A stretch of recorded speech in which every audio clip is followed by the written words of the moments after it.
It's odd that Moshe is so hesitant to take this mission. HaKadosh Baruch Hu dispatches him to redeem the Jewish people, to liberate them from the nightmare of Egyptian slavery of 2 centuries, and he's very resistant, he's very unsure of himself, to the point that at least the simple reading of the Pasuk, Hashem becomes very disappointed and even a bit angry with Moshe Rabbeinu.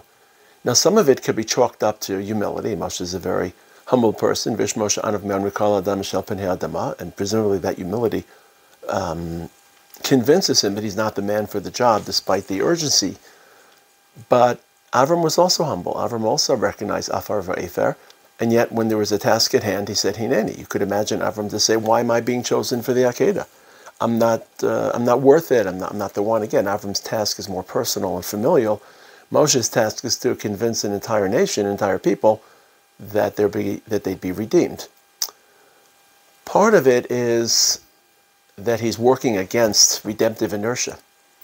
It's hard enough to believe in redemption under normal circumstances because we become very comfortable with our world. We become very comfortable with our routine. This is signified by the lack of any spaces between Parshas Vayigash and Parshas Vayechi. And Rashi in the beginning of Vayechi says, Lama Nistama Parshas Vayechi, why are there no spaces? Typically every Parsha in the Torah, not just the Sedros, but even Parshios, are separated by at least a space of at least 8 or 9 open letters. And here, the last word of Vayigash, Vayeachazuba, is juxtaposed immediately with the first word of Vayechi, Vayechi Yaakov Eretz Mitzrayim. And Rashi says, that this textual closure reflects a shuddering of the Jewish imagination. Now Rashi says that they were shuddered because they started to face Shi'abud. The truth is that this is a little bit, what's what I'm looking for, early in the story to talk about the Shi'abud, because in Parshas Vayechi, they're not yet Mishubadim. When Yosef travels to Eretz Yisrael to bury his father, they are accompanied by a military procession, by an honor guard, so the Shi'abud will set in Parshas Shemos. But why is the Torah creating a textual icon or a textual symbol of closure in Parshas Vayigash Vayechi to signify the closure of imagination that stemmed from the Shi'abud? Presumably it wasn't just the Shi'abud. Presumably it was they became too comfortable in Goshen, too comfortable in Mitzrayim, too comfortable living on the fat of the land, too comfortable avoiding the struggles of living in Eretz Yisrael. And that's why the word that is enjammed, or that is juxtaposed to Vayechi, is the word Vayachzuba, the Vayifur Vayachzuba, that they became too entrenched and too embedded in Goshen for their own good. And they abdicated redemptive imagination. So Moshe is working uphill, and he's looking for some way to convince people who would otherwise be dubious and skeptical about this Messiah who speaks about redeeming this entire nation of slaves from Mitzrayim. So at some point after Chamishi, Hashem tells Moshe, here's something that will convince him. Lech v'yasavta ziknei Yisrael, gather the older people and tell them first of all that Hashem appeared to you. And this is what he said. Hashem said, Pakod pakadati eschem, I will redeem you. But listen to that repeated language. Pakod pakadati eschem. Why will this phrase convince the elders in ways that the earlier messages that Hashem asked Moshe to deliver would not be successful, at least in Moshe's mind, and therefore he was hesitant, and therefore he was resistant? So Rashi explains that there was a long-standing tradition, which probably the older people knew and the younger people did not know, as is typical with long-standing traditions, that older people have received it from previous generations firsthand. They may not have passed it on to younger generations, or they may have passed it on, but the younger generations weren't yet willing to listen. Either way, this Masorah said that anyone who comes and says Pakod Pakadati, that person is the real Mashiach. That person is authentic, that person is genuine, trust that person. Whereas those who come and don't use the word Pakod Pakadati, don't trust them.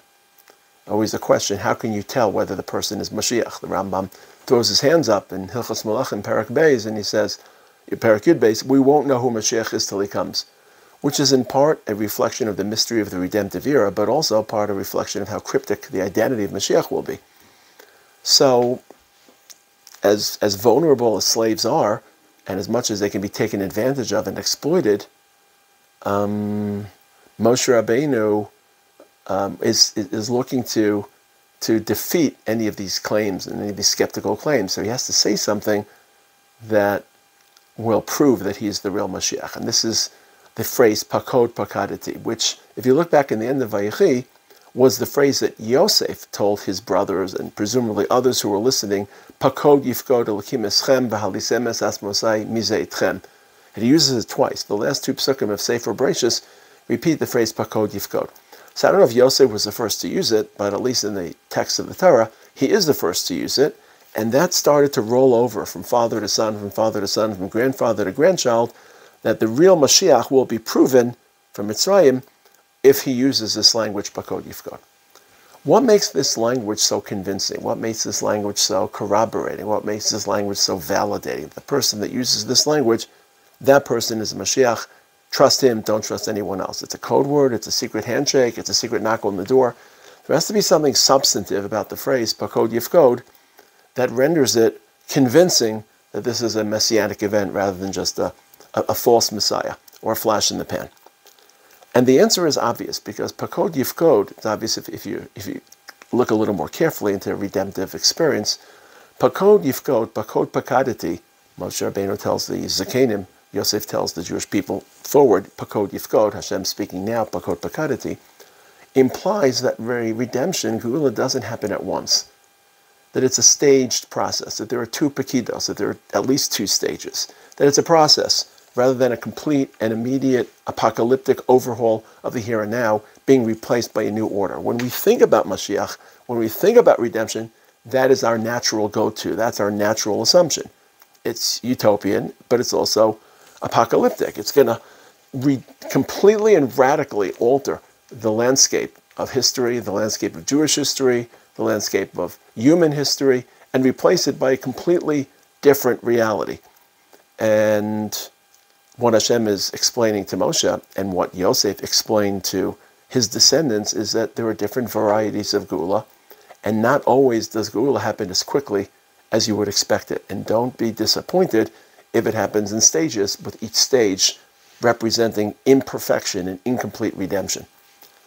So it's not just an arbitrary phrase, whoever knows the phrase is the Mashiach. It's a phrase that captures the arcs and trajectories of the redemption. They're not always what we would expect. And the truth is, so it was in Mitzrayim, at least so it was telegraphed to be in Mitzrayim. We'll talk about how quickly Mitzrayim did or didn't happen. But certainly when you compare the first Geula, or the Geula from the first Galus, which is essentially the second Geula from Galus Bavel to Gulas Mitzrayim, it took many waves, many years. There was at least 3 or 4 different waves, Zerubbabel and Ezra and Nehemiah, and not every wave was successful. And in the beginning of Ezra, we read about Koresh requisitioning and authorizing the reconstruction of the Beis HaMikdash, but that process is hotly opposed by locals who fear Jewish colonialism and Jewish expansionism, and they write letters back to Koresh to halt the process, and then it's kick-started probably a good 18 years later. The timelines of Shivat Zion, there's difference between the historical timelines of archaeologists and historians and the timelines of Chazal, as outlined in the first Rashi of Ezra. But it's clear that there were delays, and even after Ezra and Nehemiah came back, there were subsequent delays. So Shivat Zion happened in 3 or 4 different waves. And Mitzrayim is, ironically, because even though Moshe is telling them that it will take stages, certainly when compared to Shivat Zion, Mitzrayim is more of a chipazon. Ki b'chipazon yatzasa meretz Mitzrayim. It started at midnight and we left immediately. So it's not necessarily true that Mitzrayim happened immediately, but HaKadosh Baruch Hu is reminding Moshe to remind the Jewish people, because remember, what happens in Mitzrayim is a paradigm for future Geula. So we're not just experiencing Mitzrayim, we're experiencing what Geula is, and we're taking lessons from Mitzrayim, and here the lesson is it may not happen at once. The truth is, even in Mitzrayim, which is defined as chipazon, even in Mitzrayim there was a bit of a lag. And to appreciate this lag, you have to look at what's missing from the intersection between Shemot and Va'era. Va'era sounds like a new beginning. Va'era l'Avram l'Yitzchak v'Yaakov b'kel shakai, u'shmi Hashem lo nadati lahem, v'gam ekimosias brisi v'otzesi v'itzalti v'ga'alti v'lakachti, the 4 famous promises and foretellings of Geula. Why is this a new beginning? The redemption had already begun. Moshe was already engaged. The messages were already signaled to the Jewish people. It sounds like HaKadosh Baruch Hu was dispatching Moshe on a whole new mission. What happened between the end of Shemot and the beginning of Vayera to require it, to mandate a reboot of the redemptive process and a reintroduction of the redemptive cornerstones of Vatzesi, Vitzalti, Vigalti, Vilakachti. So the Medrash fills in the blanks. The end of Shemot has Moshe being mocked and sneered at, scorned and defamed as he's being tossed out of Paro's court because all of these miracles that were supposed to impress Paro's magicians could be easily duplicated by the magicians. Paro is recalcitrant. Paro is stubborn. He increases the workload rather than releasing the Jewish people. A complete and total failure. And you see Moshe is disappointed. Lam hariosa, he asks HaKadosh Baruch Hu. But according to the Medrash, he's so disappointed and so despairing that he flees the scene and he returns to Midian for either 3 months or 6 months, depending upon the version of the Medrash. Now, if you're watching this process unfold, you think Moshe is a failed Mashiach because he's been hooted out of Mitzrayim and he has to flee with his tail between his legs back to Midian. And 2020 hindsight tells us that this is just a very, very minor lag, a very minor pause in the redemptive process, and that Moshe will be back in 3 months or 6 months, and Vayera will begin, and the fuselage of Makos will be unleashed on Paro. That's why Vayera begins with a fresh start, because it really is a fresh start, because Moshe had been on the sidelines for 3 months or 6 months, hunkering down, frightened, or not frightened, but unable to return, and the process had to restart. So even Mitzrayim, which is described as chipazon, didn't happen all in one straight surge or one uninterrupted arc, but it started, and it met with a lot of resistance, both from the Egyptians and Paro and from the Jewish people who didn't believe. They couldn't believe what they were seeing. And then it's a restart. And if it's true about Mitzrayim, then it's exponentially true about all the other Geulos. It's pasuk in Yeshaya, which I think is the Haftarah of Parsha Shoftim, Ki lo b'chipazon tetzeu, uvimnusa lo telechun, that don't think that you'll exit from the final Geula, our Geula, with chipazon like you did in Mitzrayim. It won't happen. Lo b'chipazon tetzeu, uvimnusa lo telechun, ki halech lefnechem Hashem masechem elokei Yisrael. So even the redemption from Mitzrayim, which was defined as chipazon, the chipazon yatzatza me'eretz Mitzrayim, even that wasn't really chipazon and happened in 2 stages. So alachas kama v'kama, future Geulas, whether it's Shivas Sion, which happened in 3 or 4 waves, or our Geula, which we've started to inch our way towards, it's not going to happen overnight. It's not going to be immediate. And that's the lesson of Pakot Pakadati. That's why those that understand not the words Pakot Pakadati, but the concept of Pakot Pakadati, understand the inner dynamics of Geula, and they're suited to deliver Geula because they're not deluded into assuming that Geula is going to be a utopian, mystical, unrealistic, complete and utter. It may be, but it doesn't have to be. I think it was a Ger Rebbe, November 29th, 1947, when the UN voted to partition what was then the state of Palestine into a very small, disassociated, disjointed portions for the Jewish people, for the state of Israel, and most of the land was delivered to the Palestinians. And many religious people were very opposed to this and were very disappointed because this was not our expectations. This was not Hayinu Kecholmim for thousands of years. I think it was the Ger Rebbe who said, Kima Kima, stage by stage, step by step. And unfortunately, we've lived through very difficult periods over the last 80 years, of 120 years, depending on when you start the clock, of Kima Kima. And not everything has been as promised and as dreamed of and as anticipated. And for some, it's the slow pace and the gradual nature of this Geula, which makes it difficult to understand it as Geula. If it were immediate and we return immediately to Yerushalayim, there were no lags or pauses, there were no setbacks, it would be a process of Geula, but there are, and it's slow. And that was the Masarah that Yosef began. Again, I'm not sure if it was a Masarah particularly about Mitzrayim, because Mitzrayim happened very quickly. It started at midnight and we were out by the next morning. Or is a Masarah because there were 2 layers to Yetzias Mitzrayim. There's one layer about the immediate exodus, as we call it. There's another layer in which HaKadosh Baruch was teaching Am Yisrael about future Geulos. Le'el Shimurim, who means that what happened the night of Mitzrayim is a template. Shamur ba le'lasid levo. It's a template for future Geulos.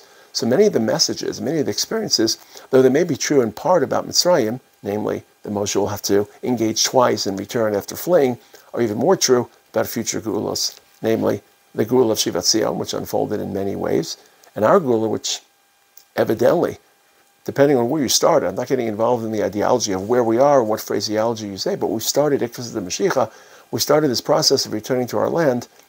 Evidently, it is the inverse of Chipazon, and it is one which will require many different stages and many different installments in the spirit of Pakod Pakadati. Let's hope it's quick and painless, relatively painless, and that we are inching towards the final Pakida. Shabbat Shalom.